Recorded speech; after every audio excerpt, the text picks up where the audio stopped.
thing for good luck, I presume. They were walking up by a wall, and it's kind of just stairs that keep going. It's kind of like a hike, which I have not prepared for. 누군가에게 서울은 이렇게 시작됩니다. 언니가 살고 있다는 이유 하나로 비행기에 오르고 처음 밟는 아시아 땅이 하필 대한민국이었다는 것. 어떻게 보면 그냥 자매 여행인데 이 외국인이 서울에서 보낸 며칠은 그 이상으로 남았습니다. 오늘 소개할 주인공은 캐나다 출신의 여행 유튜버입니다. 언니가 서울에 살고 있어 처음으로 아시아 여행을 선택했는데 목적지가 한국이었던 것이죠.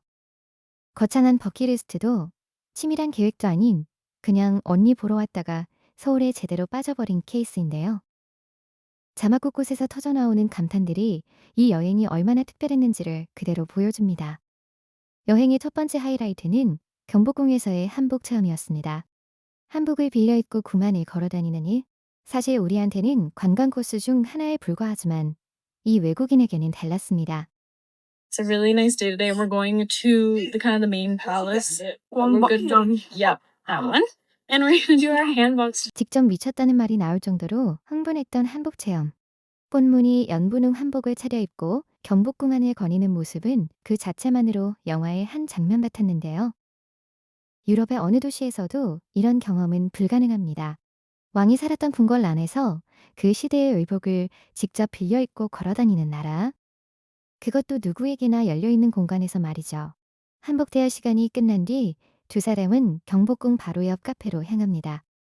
놀담 스페이스라는 루프탑 카페였는데 나머지 층은 사람이 가득 찼지만 루프탑은 한산했던 덕분에 여유롭게 자리를 잡을 수 있었다고 하는데요. 그런데 이 카페에서 주문한 것이 꽤 특별했습니다.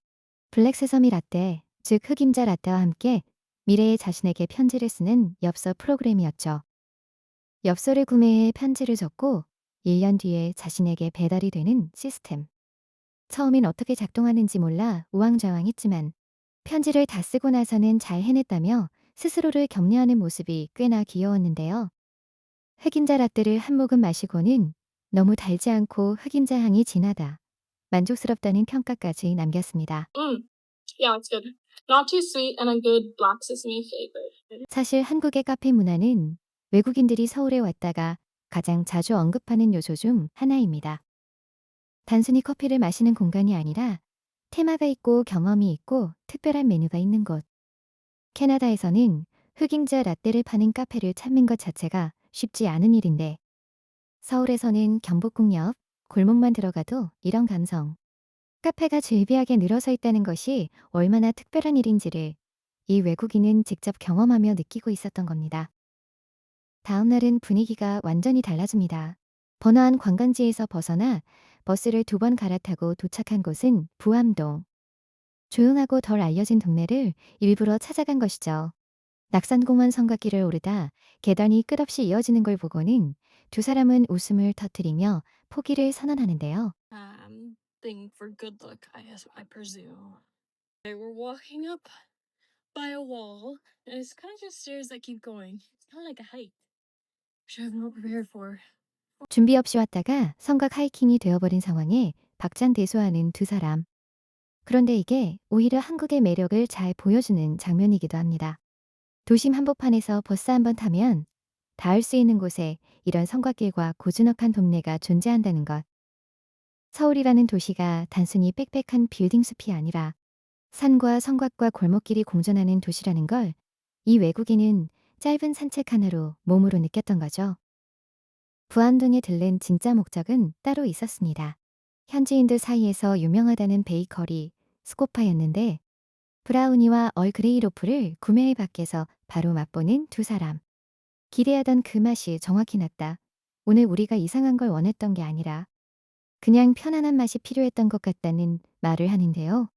이 한마디가 꽤 인상적이었습니다. 화려하고 자극적인 음식이 넘쳐나는 서울에서 조용한 동네 베이커리에서 편안한 브라우니. 한 조각을 먹으며 만족하는 이 장면. 서울의 다양한 층위를 자연스럽게 느끼는 여행자의 눈이 보였습니다. We're gonna try them now while we wait for lunchtime. Is it good? Oh, it's like over. But now I need the bite with the I need- icing. I think the bite with the icing. 그리고 이날의 진짜 하이라이트가 찾아옵니다. 바로 한국식 두피 스파, 에코조단 스케이프 트리트먼트였는데요. 무려 15단계로 이루어진 두피 케어 프로그램으로 한국을 방문하는 외국인들 사이에서 최근 입소문이 퍼지고 있는 서비스이기도 합니다. 두피 스파를 마친 뒤 두 사람의 반응이 꽤 솔직했는데요. 엄청 더럽지는 않았지만 정말 편안했다며 여행 중에 이런 케어를 받을 수 있다는 것 자체가 한국 여행의 큰 장점이라고 말합니다. 실제로 캐나다를 포함해 서양 국가에서는 이런 전문 두피 케어 시스템 자체가 매우 드뭅니다. 있더라도 예약이 수주씩 밀려 있거나 비용이 상당히 높은 편인데요.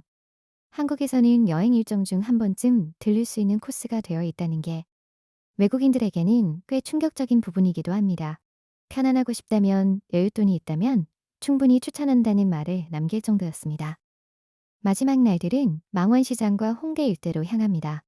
이날의 목표는 두 사람이 여행 내내 미뤄두었다던 길거리 음식 제대로 먹기였는데요. 고구마 튀김, 녹색 고추 속재료 튀김, 닭꼬치까지 하나씩 집어들고 맛을 보는 두 사람. 고추튀김을 한 입 베어 물고는 할라피뇨 파퍼와트인데 달걀이랑 아시안 풍미가 더해진 느낌이라며 꽤 정확한 분석을 내놓기도 했습니다. 그리고 이날 한국에서 꼭 해봐야 한다는 루틴 하나를 드디어 시도합니다. 바나나 우유에 커피를 섞어 마시는 바나나 우유 커피 조합이었는데요. 사실 바나나를 별로 좋아하지 않는다며 반신반의하면서도 직접 해보는 두 사람. 나쁘지 않은데 바나나 향은 거의 안 난다. 왜 이게 바이럴이 됐는지 모르겠지만 나름 괜찮다는 솔직한 반응을 남겼습니다. 완전히 감동하지는 않았지만 한국에서 유행하는 것들을 직접 하나씩 따라 해보는 그 과정 자체가 이미 충분히 즐거워 보였습니다. 여행의 마지막을 장식한 건 참기름장에 찍어 먹는 삼겹살 쌈밥과 메밀 전병이었습니다. 문을 열기도 전에 이미 줄이 서 있었던 식당에서 오픈런을 감행해 먹은 저녁이었는데요.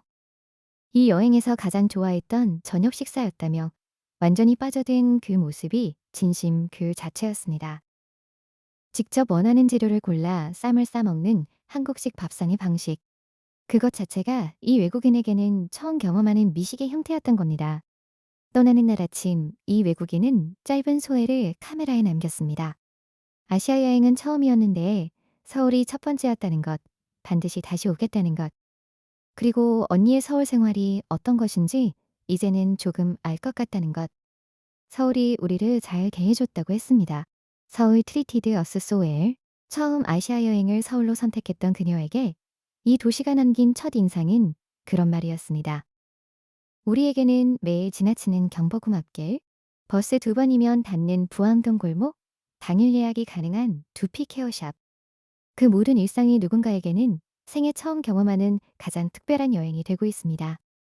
서울이라는 도시의 온도는 외국인들이 떠난 뒤에도 이렇게 오래 남는 것 같습니다.